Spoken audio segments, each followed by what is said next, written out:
Welcome to Rink Rap, presented by Forever Blueshirts. I am Jim Cerny, and she is the very recognizable face from ESPN, Emily Kaplan. And thanks for a few minutes. I know it's a busy, busy time for you this time of year. It is a busy time, but we've got a couple days before the finals. I know Rangers fans probably don't want to hear that. So good time to connect and catch up on things. Yes, absolutely. And you know what? We got to go right to the important topic, because to me, there is no bigger deal in what took place during the Eastern Conference Final than the shirtless flexing kid behind the bench. I mean, you talk about Peter Laviolette, grace under pressure, do or die. I know it was 0-0 at the time. It's still early in the game, but do or die. And here he is, kind of cracking jokes on air about this crazy kid that was so perfectly situated between you and Lavi. So, walk me through that and just, a little insight into really the class that you deal with there with the Peter Laviolette and a Paul Maurice, two of the best in the game. Totally. Well, that was a classic Florida moment. We always talk about Florida man. This is a Florida boy, cares about his parents, but he had been there for a couple of the games we had done down in Sunrise, and Lavi obviously noticed it at some point. And it was the biggest moment of their season, and I'm glad that he was able to break character for a minute and just recognize a moment of humanity. Maybe he saw how many moments that Paul Maurice had that went viral and was like, hey, I can do this too. I've got a sense of humor, but I'm glad he recognized it. It was pretty funny. But I also really appreciate his professionalism of continuing and finishing the question that I asked. And I just have to say, Peter Laviolette was a consummate pro to me, always super kind. I know those interviews are not very comfortable for coaches. Many of them don't like it. I think the only two that might be like Paul Maurice and John Cooper. So I would just like to give stick taps to him there. Yeah, absolutely. And it was so funny because you pulled it together. And listen, I've been in that situation before, trying to do in-game interviews or pre-game interviews. And it's, listen, I worked with John Tortorella for years, so I know about guys that don't want to do this. And just the grace in which he handled it. And like you said, he was able to kind of break mold and get a laugh out of it. And he threw the arm up into the glass and everything.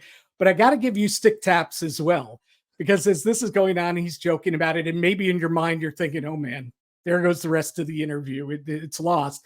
You're like, well, he's enjoying the interview more than you are. And I'm thinking in my head, you know what? Most likely, for most coaches, she just nailed it right there. Yeah, no, and that's the key, right? Is we want to find these moments of humanity, and I think that's obviously what was going on in my mind, and just to be able to have a little bit more of a conversation rather than the transactional nature that so many of those interviews are was cool. And unfortunately, I think that's all the positive things that Ranger fans will probably remember from that game. Yeah, that's probably true, because obviously they get eliminated. Other than Ray Ferraro, who was right there in between the benches and really had the grade A look, at everything that's going on, the real close look, you probably had the next best opportunity just to see how fast, how physical, how heavy these Florida Panthers played, and also how much they were wearing down the New York Rangers. And I wonder if you can touch on that aspect, which was obviously just critical to the outcome of this series. Yeah, I would use the word relentless. And I struggle here with, trying to hype them up, and I'm going to talk about why they're so good, because I don't want to make it a comparison of this team is better coached and this team is better conditioned. But this is just the style that they play. When Paul Maurice came in, you have to remember they were the President's Trophy winners, and they had this amazing offensive style that was super captivating and fun. And he's like, yeah, no, this isn't going to work in the playoffs. You're going to play this defensive system where it's all about work ethic. It's all about hounding pucks, creating that zone time. And like you said, wearing teams down in third period. And it's really mentally and physically taxing for the players. But what Matthew Tkachuk told me after that game is there's complete buy-in. And I asked him how hard it was for them to play. And he goes, it's really hard, but we like to think it's really hard for other teams to play against. And it's true. Yeah. And I just think that collectively they've selected the right group of guys that can do this. They have the right coach to implement the system. And they've been doing it now for a couple of years. And they went through that long run last year at the Stanley Cup Final. I think the biggest difference from where they are right now to where they were against Vegas is they're not hobbling on one leg quite physically, literally rather. They had so many injuries last year, and they're so much healthier now. And that's why I just think this team is really hard to stop. And no matter how well the Rangers played, obviously they need more production from some of their top players. I know they were dealing with some injuries on their own end. Florida might have just been the better team. Yep. And there's nothing wrong with that. Ranger fans don't want to hear it, because there was all the hype and all the crazy comparisons to 94. And I won't even go into this, but I was talking to some of those guys last week, Mike Richter, Stefan Matteau, and they're like, yeah, it's really cool. There are similarities and everything, but what we had 27 Stanley Cup rings in that locker room, 27. I mean, it'll never happen again. You could never, financially put a team together like that again. But, so I think some of the expectations were outsized for the Rangers. That said, when they get their doors blown off in game 3 and walk out of there with a 5-4 win, are you thinking in your head, you know what, maybe there's a little something to this mojo, magic, whatever you want to call it thing for the New York Rangers? Yeah, I mean, the Stanley Cup playoffs are all about the unpredictability. And like you said, sometimes it's just like the good juju that your team has. And I think the fact that Igor Shesterkin was absolutely the best goalie that we saw in this entire playoffs made you feel sound of like, you know what, this team just finds ways. And if you date back to the regular season, include the playoffs, no team had more comeback wins than the Rangers. Right. So it was just that team that you couldn't count out. It was the team that it didn't matter who it was, but like a different guy seemed to step up every night. And we thought that some of the guys that had struggled in previous playoffs finally were coming through and breaking through and being those consistent performers. And then when it came down to it, they just couldn't score the timely goals when they needed to. Yeah. And listen, I went into this thinking, I said, this is going 7. There's no doubt in my mind it's going to be a bunch of 1-goal games. I was close. A lot of 1-goal games, missed by a game. But when you see Alex Wenberg, who, God bless him, couldn't put the puck in the ocean ever since he arrived from Seattle, just goes to the net, did the right thing, puck hits him in the chest, goes in the net, and they should have run out of the building with the thievery there. I started thinking, you know what? I know what my eyes just showed me in this game. And I know Florida is good enough to continue this relentless style. But you know what? There might be something here that we can't put our finger on. But I think you touch on it.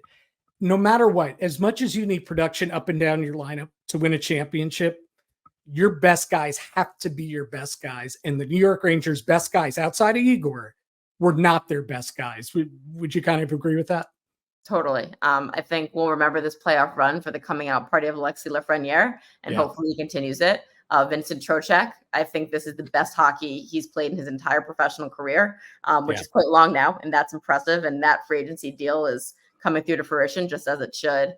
But Panarin and Zibanejad and Kreider. Kreider will always have that game against the Hurricanes, and he was the one that scored a goal when all of a sudden we're questioning why are none of these stars showing up. But like Zibanejad's your number one center, and yes, they got really hard matchups against Sasha Barkov, but it can't be in every series that the other team's number one center is better than yours. It's just really hard to match up against. And the term that I always hear coaches or former players use is passengers. Like there was just too many passengers and not enough guys leading the way, especially from their highest paid stars, the stars that you want to rely on most. Yeah. And I hate to do this because, listen, we're talking about the elite of the elite. And I would always chafe a little bit when I worked for the Rangers and around them every day when Rick Nash was just get destroyed by the fan base. Because, listen, he didn't have the playoff resume. He did not come through in the playoffs for them. So I'm a little protective of all athletes, not just Rangers, but, because they're elite level.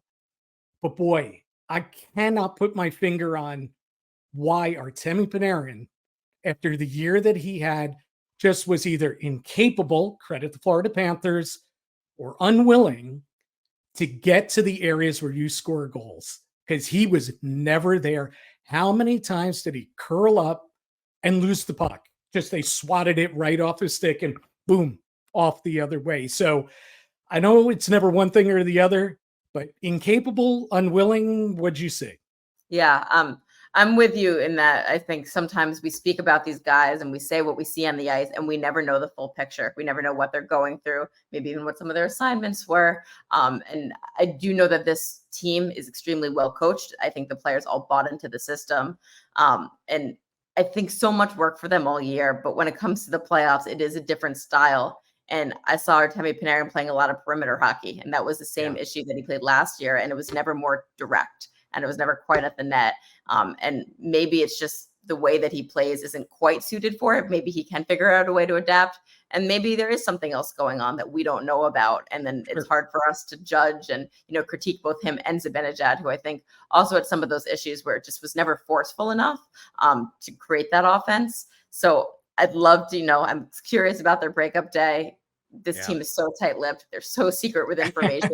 I'm not expecting anyone to, even divulge what injuries they're playing through. For example, like Adam Fox, we all know what was going on, right? Like we saw that knee hit from Nick Jensen in that first round. Like I bet Adam Fox doesn't even mention his knee because that's the type of competitor he is. And he's just trying to pull through it and he's trying to do right by the organization. But it is tough as fans to see these guys who, again, like you said, starve you in the regular season.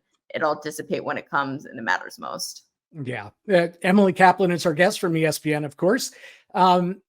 So I wrote this story yesterday and I was feeling it throughout that final series, the conference final. And I was with Henrik throughout his run with the Rangers. Boy, this had a really strong similarity again, that the Rangers are riding this unbelievable goalie at the height of his powers and not getting over the hump. 3 conference finals, 1 cup final for Henrik. So far, 2 conference finals, no cup final appearance yet for Igor. Boy, the scripts are running pretty parallel so far. And it's far from done, but like if you're a Ranger fan, how often can a team be blessed going, Henrik handing it off to Igor, decades worth of that level goaltending and not win? But that's the road we've gone down so far. Yeah, no, it does feel eerily similar. I would say this about the Rangers. I think especially in the Henrik Lundqvist era, their MO was every year, let's just throw the biggest bag of money to whatever free agent is available and just like do all of these Band-Aid fixes. And that often doomed them. I think now, yes, Artemi Panarin was that guy. Vinny Trocheck, they gave a decent amount of money to for the type of player he was at that time. But they've really done a good job under Chris Drury of drafting and developing. And I think if you're looking for a sliver of optimism, knowing how many top-rated prospects they do have, of course, every organization loves their own prospects. Like they're the one that drafted them. Those are their babies. But I hear externally from other organizations that the Rangers do have a lot of studs in Hartford or not even in Hartford yet. And so that might be able to give you a little bit of something to get going these next couple of years of like, let's give Othman a shot or Berard or, some of these guys that they have that are ready to take that jump. And maybe there's this young core on the cusp here that might align with Igor's timeline and therefore get him that cup that he and the Rangers and everyone wants and they've been waiting way too long for. Yeah. So a quick thought along those lines. Kaapo Kakko is still, a young guy who's the number 2 overall pick. It's just never quite worked yet. We were saying that about Alexis Lafreniere too. It just hasn't worked, and he exploded this season. Now it helped. He played with Panarin and Trocheck at the height of their powers, but he was dynamic. He had dynamic moments in this postseason. Certainly in the conference final when everyone else seemed to be wilting, the kid stepped up. So he looks like he's on his way. So I kind of couched the question about Kakko's future with the Rangers with that, knowing these kids, it doesn't always come immediately. But do you see it there with Kaapo Kakko? And have you heard anything about his future? He is an RFA, and that contract negotiation could be difficult because I think Kakko absolutely views himself as a top 6, if not a top line winger. And I don't think the coaching staff sees it that way. You hit it at the end there for sure that this is a really confident kid. He was told from a very young age that he was special. Like he, from a very young age, was identified as like you were going to be the number 1 pick of the draft or the number 2 pick where he ended up going. And I think sometimes when you talk to him and you ask him questions, he'll kind of sneak in there, like, if I got more ice time or if I got top minutes, then maybe would get going. Yeah. You have to remember at this time last year, teams were calling the Rangers about Lafreniere. And they were like, no, he's untouchable. And I know some teams were really surprised by that. Like, really? And obviously it panned out. I think that was a similar situation to Kakko at this year's trade deadline. I was told that Chris Drury wanted absolutely nothing to do with trading him. He wanted to show that patience. The only thing that I've heard is that maybe the circumstances have changed. And, again, like you've mentioned, that this core might have stagnated or this specific group has stagnated. And there's only so much you can do that maybe that is your one trade chip to see where you can go. I would caution Rangers fans, like I've talked about it with Ray Ferraro. Kaapo Kakko goes somewhere else. And we're all assuming, it would be like the Ducks or the Sharks. He could go to a really good team and he could be a really good player. And that's why the front office has been so patient, because he has all the tools. When he got benched, and I asked Michael Pekka, the assistant coach in the game that he got back, what are you guys looking for him? They want him to use his big body and be more direct and be more comfortable right around the net in those dirty areas. And I think he has the capability to do it. It's just finding that right moment, maybe finding the right line mates, maybe just striking the confidence with the coaching staff and the player at the same chord to get there. So I do think that's a topic of discussion this summer. I just know with Chris Drury, he's a really hardline negotiator. And if someone's not going to give something impressive back, no chance. And they'll ride it out with Kakko. But we'll see what teams come to the table with. Yeah, quick final one on the Rangers for you. Filip Chytil, great story that he was able to come back. I mean, he went through hell this season. We all know with a head injury, another head injury. So there are red flags everywhere. Obviously, he was not at the level that he's been at prior. No surprise after being off 6 months. What have you heard about them and about him, and kind of just the concerns still around the organization about his future? I think it's way too early to tell. I just know that when he was shut down for the season, and they were like, take all the time you need, it was him behind the scenes pushing and working, and the front office and coaching staff saying, we're going to follow the players' lead here. We're not going to pressure you to come back too soon. And he was the one that was reporting, I've made this significant progress. I'm ready to go. They were patient.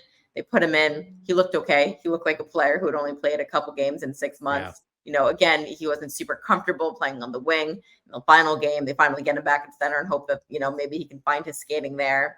I just know, and I've talked to a couple other teams, I don't know if his trade value is really high right now, because of any concerns the Rangers have, they know him best. Nobody else knows. And it's just so uncertain when it comes to the head. So my gut is that he comes back for the Rangers next year. My hope is that he's fully healthy and this chapter is behind him. You just never know.